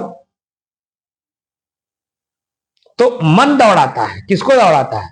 जो शरीर रूपी रथ में रथी है, उसको दौड़ाता है, यानी मुझे, मैं जो हूं शुद्ध शांत स्थिर और एक रस, उसको दौड़ाता है। तो किसको क्यों दौड़ाता है? क्योंकि वो जो शुद्ध है ना, वो अशुद्ध हो गया, यानी इच्छा कर लिया है। इच्छा ही मन है, इच्छा कर लिया, मन को दौड़ा दिया। अब वो आपको कहां कहां दौड़ाएगा कौन पता नहीं। जैसे हिरन का उदाहरण दिया गया कि हिरन जब जंगल में रहता है, भयंकर गर्मी पड़ती है, पानी कहीं रह नहीं जाता है, तो पानी ढूंढता है। तो जब दूर देखता है, तो जो दोपहरी का समय होता है, उस समय में मालूम पड़ता है कि वहां पानी है, दूर में देखता है पानी जैसा लगता है, जो कि वह अग्नि बरसती है, और उस अग्नि में महसूस होता है कि वहां पानी है। तो दौड़ के वहां जाता है, तो देखता है वहां पानी है नहीं, फिर दूसरी तरफ देखता है, दूर जहां से चला था फिर वहीं देखता है, तब पता चलता वहां पानी है, यहां नहीं है, फिर वहीं भाग के आता है। ऐसे ही दौड़ते दौड़ते दौड़ते दौड़ते हिरन प्यास से पीड़ित होकर के अपने शरीर को त्याग देता है। ऐसे ही हम लोग इच्छा, सुख पाने के लिए यहां चलें सुख मिलेगा, वहां चलें सुख मिलेगा, इनसे मिलें सुख मिलेगा, उनसे मिलें सुख मिलेगा, सुख खोजते खोजते खोजते खोजते हम लोग उसी खोज में ही मर जाते हैं, पीड़ा लेकर के। तो 84 लाख जोनियों में और जाकर के वहां दौड़ते रहते हैं। सुख कहीं है नहीं, सुख तो मैं स्वयं ही हूं, अपने सुख में वापस लौटना है। जो बाहर आप देखना चाहते हैं उसको भीतर देखो। तो हमसे जो लोग जुड़े हैं, मैं एक गुरु हूं, एक पथ प्रदर्शक हूं, मैं स्वयं कौन हूं का परिचय कराने के लिए। जो अनंत सुख का कारण बनता है। अनंत। जब क्षण मात्र 4 घंटे के लिए आप सो लेते हो, अपने आप में आ जाते, तो आपका शरीर कितना स्वस्थ हो जाता है। तो स्वयं प्रत्यक्ष प्रमाण है। इसीलिए मैं कहता हूं कि जरा नींद को भी पढ़ो कि नींद आई कैसे, और नींद आई तो उसका प्रतिफल क्या मिला मुझे। नींद आने के पहले हमारे शरीर का, मन का और हमारा क्या स्थिति था, नींद आने के बाद हमारा और शरीर का, मन का क्या स्थिति बना। जब हम इस तरह से पढ़ते हैं तभी समझ पाते हैं कि हम कुछ कर रहे हैं, और जब कुछ करते हैं तभी उसका लाभ दिखाई देता है, और वह लाभ है भीतर का शांति। जो हमारी अपनी खुद की शांति है वह स्पष्ट होता है, क्योंकि संसार को हमने देख लिया, जान लिया, समझ लिया। अब मुझे अपने आप को जानना है, जो समाज को, संसार को देखना चाह रहा था, तो देखा तो क्या पाया? दुख, पीड़ा, कष्ट, दिन और रात। लेकिन उससे भी परे कुछ है। तो कौन है? वो देखने वाला स्वयं है। दिन को भी देखा तो भी था, रात को देखा तो भी था, दुख को देखा तो भी था, सुख को देखा तो भी था। अनुभव कौन कर रहा है? वही तो जो देख रहा है। अब देखने वाले को मुझे वापस पलट करके देखना, प्रतिक्रिया करनी है।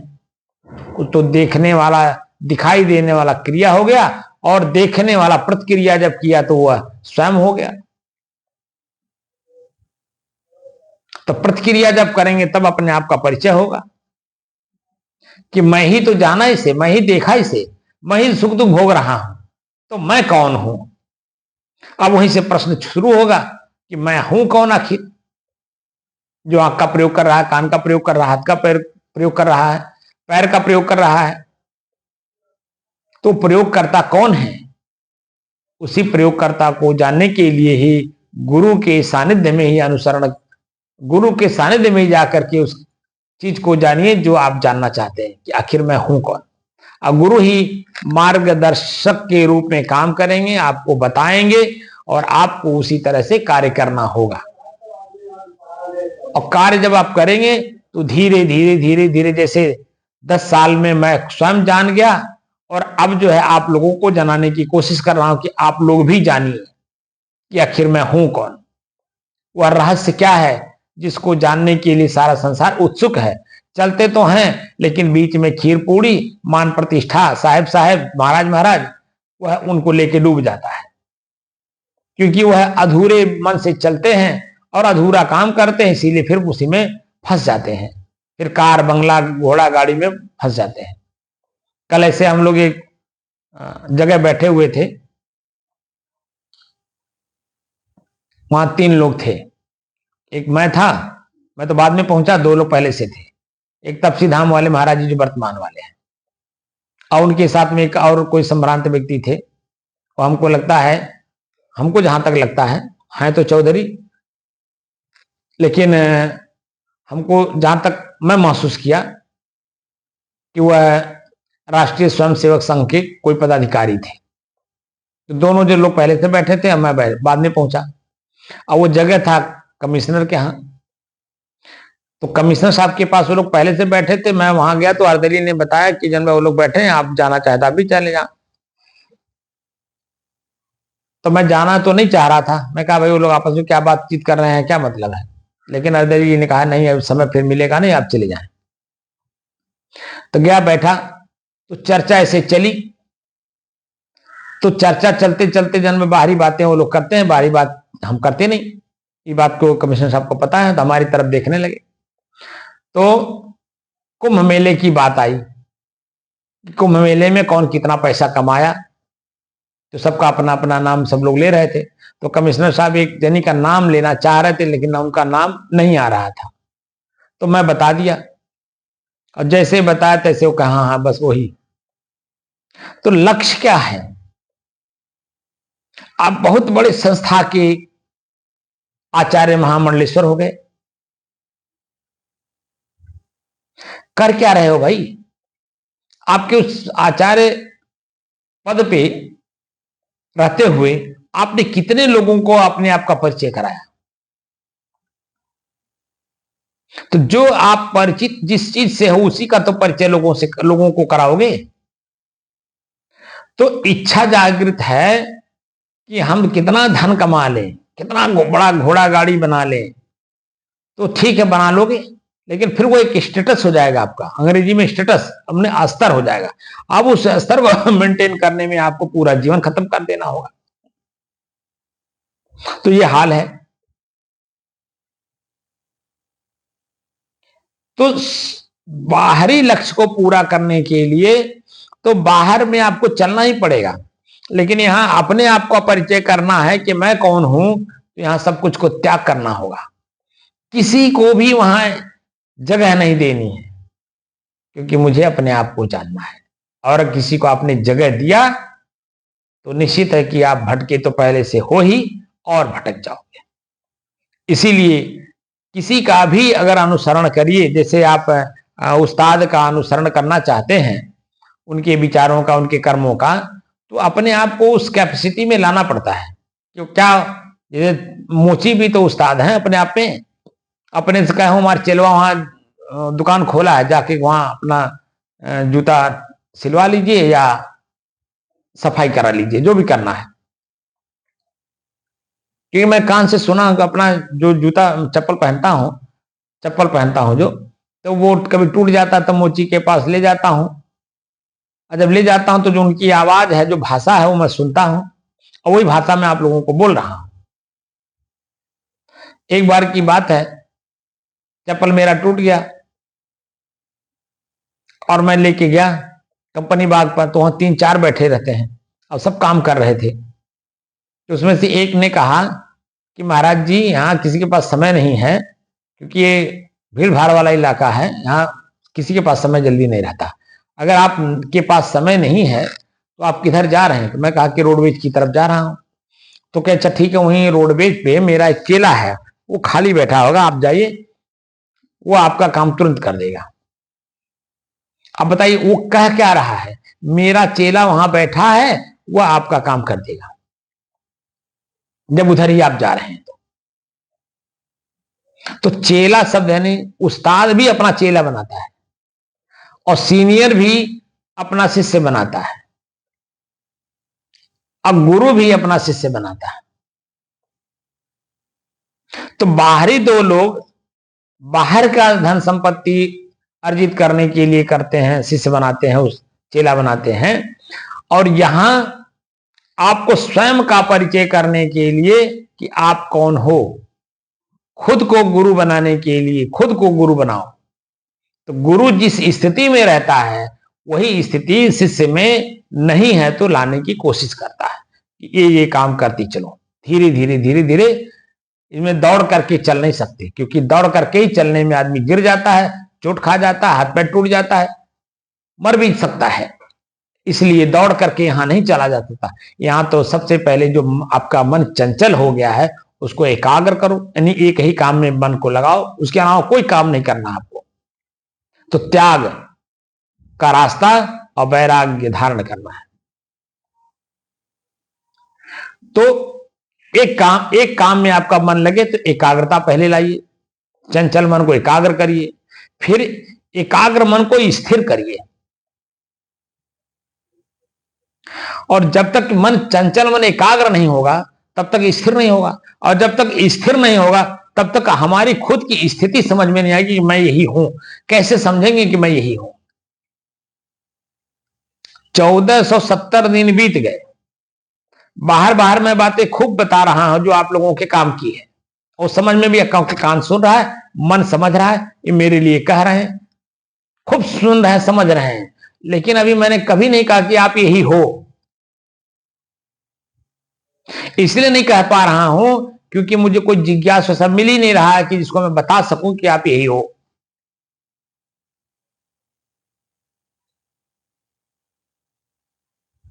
क्योंकि बातें तो बड़ी बड़ी लोग करते हैं और तत्काल चाहते हैं कि दे दीजिए, तुरंत दे दीजिए, लेकिन ये तुरंत वाली चीज तो है नहीं, क्योंकि इसमें स्थिरता दिखाई देनी चाहिए, और स्थिरता में चंचलता का कोई काम नहीं है। बिना चंचलता त्यागे जन्म में आप एकाग्रता का लाभ नहीं पाएंगे। अब बिना एकाग्र हुए स्थिर हो नहीं सकते, अब बिना स्थिर हुए अपने आप का परिचय प्राप्त कर नहीं सकते, क्योंकि जब अपने आप का परिचय प्राप्त होगा फिर उसके बाद वाणी बंद हो जाएगी, क्योंकि उसी में हमें रहना होगा, उसी का अभ्यास करना होगा।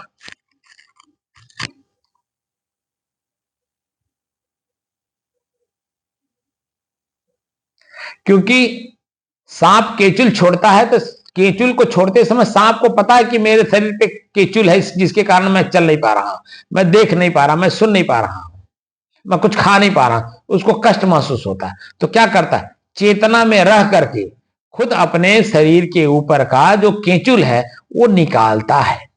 तो जगह ढूंढता है कि कहां मैं अपने शरीर को फंसाऊं, अपने केचुल को अपने शरीर से अलग करने के लिए। तो वो देखिए चेतना में रहता है, अगर वो चेतना में नहीं रहे उसके शरीर का जो केचुल हो कैसे निकलेगा। बात को हमारी कुछ समझ रहे हैं? समझ रहे क्या समझ रहे हैं? कि मतलब सांप में चेतना में रहकर केचुल को निकालता है, कष्ट मालूम हो रहा है उसको, कष्ट महसूस हो रहा है जी, तो तभी तो अपने उस केचुल को अपने शरीर से अलग कर रहा है जी। और स्थान ढूंढता कहानी फंसा कर निकालने कैसे। ऐसे ही मैं आपको बार बार कहा हूं कि चेतना में रह के काम करिए, लेकिन आप चेतना में काम करते ना उल्टा हमको बताते हैं। हमको जब उल्टा बताते तो मैं सीधा चल रहा हूं तो उसमें हमको महसूस होता है कि ये व्यक्ति पात्र नहीं है, ये खाली हमको बेवकूफ बनाता है कि मैं भी जन मोक्ष चाहिए मुझे। मोह का नाश करेगा ही नहीं और कष्ट लिए घूम रहा है और काम करेगा नहीं, तो ऐसा व्यक्ति बेवकूफ नहीं था और क्या है बताइए। वो तो हमको बेवकूफ बना रहा था, अपने बेवकूफ बना रहा। तो चेतना में बिना रहे कैसे अपने इस, क्योंकि जब मैं का परिचय कराऊंगा एक अलग ही शरीर है वो, और उस शरीर पे जो केचुल यानी शरीर है ये, इसको निकालना पड़ेगा, वो भी अपने देख रेख में। तो देख रेख में ही जब रह करके केचुल को निकालोगे तभी तो समझ पाओगे कि मैं हल्का हुआ कि नहीं हुआ। जब मेरे शरीर पे केचुल था, अब समझिए, जब मेरे शरीर पे केचुल था तो उसको कष्ट महसूस हो रहा था, ठीक, और केचुल को जब निकालेगा तो कष्ट से मुक्त हुआ कि नहीं हुआ? हो जाएगा। तो सरपट फिर दौड़ने लगेगा कि नहीं दौड़ने लगेगा? फिर पूरा चेतना के साथ काम करेगा, दौड़ेगा, देखेगा, अपना काम करेगा। तो जब तक हम इस शरीर रूपी केचुल को धारण किए हैं तब तक तो कष्ट है। अब इसी केचुल को ही तो हमें निकालना है, तो चेतना में रहेंगे तब तो निकालेंगे। और चेतना में है या नहीं है, चेतना तो घर परिवार और बेटी बेटा नाती पोता में लगाए हुए हैं। तो जब एक समय में एक ही काम होता है, या तो आप उस्तादगिरी कर लो, उस्ताद के साथ रह करके 4 पैसा कमाओ, अपने शरीर अपने परिवार का भरण पोषण कर लो, या तो सीनियर बन जाओ तो समाज का सेवा करो, या तो जो है आप गुरु के सानिध्य में गुरु बन जाओ। क्योंकि गुरु बनने के बाद आपका भी कर्तव्य बनता है, जो पीड़ित व्यक्ति है आप अपने आप को आपसे जोड़ा, उसको भी उसके पीड़ा को निकलवाने का काम आपको करना पड़ेगा। क्योंकि वो अभी तो आपके आपको नहीं जाना होगा, कोई न कोई आपके जब उस चीज को देखेगा तब आपसे जुड़ेगा कि हमको भी अपने शरीर का जो पीड़ा है उसको निकलवाना है। तो जब अनुसरण करेगा आपका, आपको अपने पास रख करके उसको ठंडी गर्मी भूख प्यास मान अपमान सब कुछ सहन करते हुए कराते हुए उसको उस लेवल पे लाना होगा। इसीलिए यहां पे मैं स्वयं कौन हूं इसका परिचय 12 साल के बाद होता है। 12 साल तो इस शरीर को जानने में लग जाता है। अब आप समझ रहे हैं, 12 साल इस शरीर को जानने में लग जाता है। 13वां साल में जाकर के शरीर से अपने आप को अलग करने का हल्का हल्का भाव जगता है। नहीं तो इसी में बहुत सारे लोग इसी में चलते हैं। मैंने जो उदाहरण दिया था कि हमारे सदगुरु विशाल साहब ने एक उदाहरण दिया कि राजा अपना राज्यपाट खुद देना चाहता है, खुद अपना राज्यपाट देना चाहता है, आपको राजा बनाना चाहता है, लेकिन कितने लोग उसके पास पहुंचे जो राजा मैंने, बताइए आप। और उसका एक कहना था, जो मेरे पास आ जाएगा उसके बाद राजपाट देने के बाद वो उसका हो जाएगा, वो आपको कुछ देता है कि नहीं देता वो उसका विषय होगा, मेरा विषय नहीं रहेगा। मैं तो उसको दे दूं और अपना मैं मुक्त हो जाऊं, मैं चलूं अपना भजन करूं। तो एक पात्र हम लोग ढूंढ रहे हैं, लेकिन चलने वाले को तो बहुतों को देख रहा हूं कि बहुतों के पास जाकर के साधना कर रहे हैं, 10 दिन वहां पैसे भी लगा रहे हैं, लाखों रुपए भी खर्चा कर रहे हैं, लेकिन क्या वहां जाने के बाद अपने आप का परिचय हुआ? बल्कि और कष्ट लेकर के आए। जो खोज रहे थे मिला ही नहीं। विद्वता मिल गया, फैकल्टी मिल गई, रहन सहन मिल गया, सुरक्षा मिल गया, सब कुछ हो गया, लेकिन अपने आप का परिचय हुआ नहीं।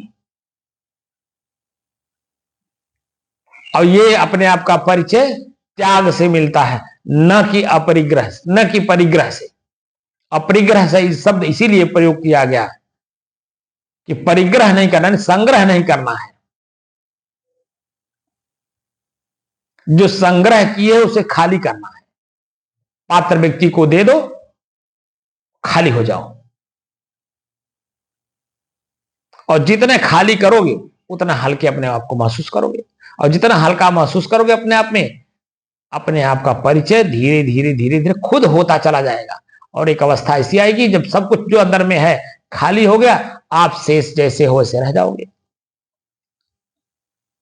लेकिन इतना मेहनत करता कौन है? वो करता है मुमुक्षु, जिसके अंदर में तीव्र मोक्ष की इच्छा है, वो करता है। वो गुरु की अक्षरशः बात मानता है, न कि राम अवतार बाबू की तरह कि वो बैठेंगे हमारे साथ, सुनेंगे खूब, लेकिन करेंगे उल्टा। तो जो शरीर उनको कष्ट दे रहा है, ये उल्टा कर चलने के नाते ही दे रहा है। अगर सीधा चलते तो कष्ट होते हुए भी वो गेंद की तरह उछलते, क्योंकि कष्ट शरीर से महसूस नहीं होता, वो चींटी की तरह महसूस होता है। क्या मेरा शरीर नहीं है? आप ही की तरह मेरा भी शरीर है। जो आपके शरीर में गतिविधियां हो रही, वो गतिविधियां मेरे भी शरीर में हो रही हैं। अवस्था के अनुसार आप तो 78 साल के हो गए हो, मैं तो अभी 53 साल में उस सब चीजों का अनुभव कर रहा हूं। ये भारी लगता, बोझा लगता है शरीर। लेकिन भाई प्रारब्ध है तो प्रारब्धानुसार तो रहना पड़ेगा। और वो प्रारब्ध जहां हमें बताया ना आपको कि श्वास जहां लेना है, पानी जहां पीना है, आंख से देखना है, कान से सुनना है, वो सब ऑलरेडी फिक्स है। वहां आपको पहुंचना होगा, आंख से देखना भी होगा, कान से सुनना भी होगा, जीभ से बोलना भी होगा, पैर से चलना होगा, नाक से श्वास भी लेना होगा। सारी गतिविधियां जब एक होती हैं तभी आप वहां पहुंचते हैं। जब तक पूरा एक नहीं होता है तब तक आपके मन में विचार भले उत्पन्न हो जाए कि मैं दिल्ली जाना है, लेकिन एनवायरमेंट पूरा एक सिधाई में आया नहीं, इसीलिए आप दिल्ली नहीं जा पाएंगे। कोई न कोई व्यवधान आपको यहां रोक रखेगा। इसीलिए दिल्ली मतलब यहां मैं स्वयं कौन हूं? मैं स्वयं ही दिल्ली हूं, और मैं दिल्ली जाना चाहता हूं, लेकिन व्यवधान अनेकों हैं। मेरा आंख देखना चाहता है, कान सुनना चाहता है, जीभ स्वाद लेना चाहता है, पैर चलना चाहता है, हाथ कुछ करना चाहता है। ये बंधन है, ये बांधते हैं हमें। तो हमें दिल्ली जाने देंगे? यानी मैं स्वयं का परिचय करने देंगे? कैसे आपने उदाहरण दे दिया, मैं कहा कि अपने शरीर को देखो, निकाल के देखो। हम क्यों दिखा रहे थे? हमारी बात पे विश्वास किया आप? नहीं किए। तो विश्वास नहीं किए तो उसका फल कैसे अनुभव होगा? कैसे उसको जानेंगे कि वो क्यों ऐसा हमसे करा रहे थे? ये तो सभी लोग देख रहे हैं, जब से शरीर में है, सबसे शरीर में टट्टी पेशाब ही तो भरा, तो सब लोग जान रहे हैं। खिलना सबको होती है, अपनी टट्टी करके अपने उठाता नहीं है, दूसरे से उठवाता है। ये तो मैं जानता ही, देख ही रहा हूं, लेकिन क्यों दिखवा रहा हूं? इसलिए जो मन ने शरीर को मैं मान करके काम कर रहा है, उस मन को इस शरीर से आसक्ति तोड़ने के लिए काम करा रहा हूं। इसी शरीर में रहते रहते हमें अपने शरीर की आसक्ति तोड़नी है। आसक्ति शरीर की बनी पड़ी है और हम बातें बड़ी बड़ी कर रहे हैं। क्या मतलब उसका? इसलिए अगर मोक्ष प्राप्त करना है, स्थायी लाभ लेना है, तो गुरु का सानिध्य करिए और गुरु के बातों पे अक्षरशः विश्वास करिए, क्योंकि प्रसादे सर्व दुखानाम हानि रस्योपजायते गीता में स्पष्ट कर दिया गया है। और संत का प्रसाद उसका शब्द होता है, और शब्द को जिसने भी धारण किया, वाल्मीकि ने धारण किया, डाकू रत्नाकर से वाल्मीकि ऋषि हो गए। गोस्वामी तुलसीदास जी बहुत कामी थे, लेकिन उनकी पत्नी का एक शब्द, क्योंकि वो साधक थी, साधना करती थी, लेकिन भाई शरीर में थी ऐसी जहां वो बाहर निकल नहीं सकती, लेकिन उसकी साधना का तपोबल देखिए कि शब्द ऐसा निकला कि गोस्वामी तुलसीदास जी को तुलसीदास बना दी। अंगुलीमाल डाकू कितना समझदार रहा होगा, लेकिन संत का एक शब्द उसने पाया, उसकी समझदारी सब धराशायी हो गई और वह संत के शरण में आकर के अपना पूरा जो कर्म कर रहा था उस सब कर्म को त्याग दिया। ऐसे कितने उदाहरण मैं दूं। तो संत का प्रसाद उनका शब्द होता है, और शब्द पे जो अक्षरशः विश्वास नहीं करता है वह आगे बढ़ ही नहीं सकता, क्योंकि शब्द ही ब्रह्म है। हम लोग जो शब्द देते हैं वो ब्रह्म देते हैं, यानी बड़ा आचरण करने के लिए देते हैं। सुरती छुड़वाते हैं, बड़ा काम करने के लिए देते हैं, क्योंकि आपको पता है सुरती खा करके मैं कितना कष्टित हूं। अब उसको आप छोड़ के आओ, एक दिन में छोड़ोगे कि एक साल लगाओगे, तो आपके ऊपर निर्भर करता है। जब तक सुरती छोड़ोगे नहीं, हम आगे शब्द देंगे नहीं। और जैसे सुरती छोड़ा आपने, आपको खुद महसूस होगा कि सुरती जब मैं नहीं खाता था, जिस स्थिति में था, वह स्थिति अब छोड़ने पे मिल गई मुझे। जैसे मैं आप लोगों को बताया भी, मैं चाय पीता था तो चाय छोड़ दिया तो कैसा मैं हूं महसूस कर रहा हूं, जब चाय नहीं पीता था तब उसी स्थिति में मैं आ गया। तो ये जो आदत बनाए हैं ये इच्छा करके क्षणिक मात्र, और इच्छा छोड़ दीजिए, जैसे इच्छा करने से पहले आप थे उसी स्थिति में आ गए। तो मैं स्वयं कौन हूं इसी का परिचय करना है, तो साधना मन से करिए और साधिए अपने आप को। आपका मन साधने नहीं देता है, बल्कि वो चाहता है कि हम ही जितना, क्योंकि वो ये देखता है, कहता है मैं तो इनसे ज्यादा जानता हूं, क्योंकि मैच्योर हूं, वृद्ध हो चुका हूं। कौन ऐसा चीज है कि मैंने नहीं देखा हूं। ठीक है, तुम्हारा मन जानता, ठीक है, अच्छी बात है, लेकिन प्रयोग करके देखो ना। अब इसको और मजबूत करना है, क्योंकि किसी का सानिध्य आप प्राप्त कर रहे हैं अपने आप को जानने के लिए, न कि अपने कष्ट और पीड़ा को जानने के लिए। जब तक वो कष्ट, पीड़ा, आनंद, सुख से आप अलग जाओगे नहीं, तब तक अपने आप का परिचय कैसे होगा कि मैं हूं कौन। क्या मैं सुख हूं? सुख तो क्षण मात्र का है, वो भी मन की गति है। दुख भी क्षण मात्र का है, वो भी मन की ही गति है। जो इच्छा है वही मन है, इच्छा ना हो मन मरा हुआ है। तो मैं इच्छा जो कर चुके हैं आप लोग, और उसको भोग करके देख चुके, उसका परिणाम देख चुके हैं, अब उसी परिणाम में ही एक परिणाम और भी दिखाना चाहता हूं, जिससे कि आपको उससे मुक्ति मिले, न कि वो पीड़ा दे, न कि वो कष्ट दे, न कि वो दर्द दे। अब उसी उसी प्रयोग में कष्ट और पीड़ा के आपको सुख का अनुभूति हो, उसका परिणाम ये हो उससे सुख मिले, आनंद मिले, परमानंद की स्थिति आए। तो उसी गलतियां को फिर मैं और दोहराना चाहता हूं कि अब गलतियां को जैसे कर चुके हो अनजान में किए, अब जानबूझ करके करो। जैसे सांप अपने शरीर पर का केचुल छोड़ने के लिए जानबूझ करके जगह ढूंढता है कि कहां अपने शरीर को फंसाएं, ताकि मेरे शरीर पर जो केचुल है वो निकल जाए, मैं उससे मुक्ति हो जाऊं। तो अब गुरु का जब आपने, तो ताकत था नहीं, बल था नहीं सांप की तरह की जब कहीं फंसा करके निकाल दे, लेकिन जब आप असहाय हो गए तो किसी का सहारा ले रहे हो गुरु का, तो उस गुरु के बताए हुए रास्ते पर आप चलोगे नहीं, तो कैसे समझोगे कि मैं उससे मुक्त हो रहा हूं कि नहीं।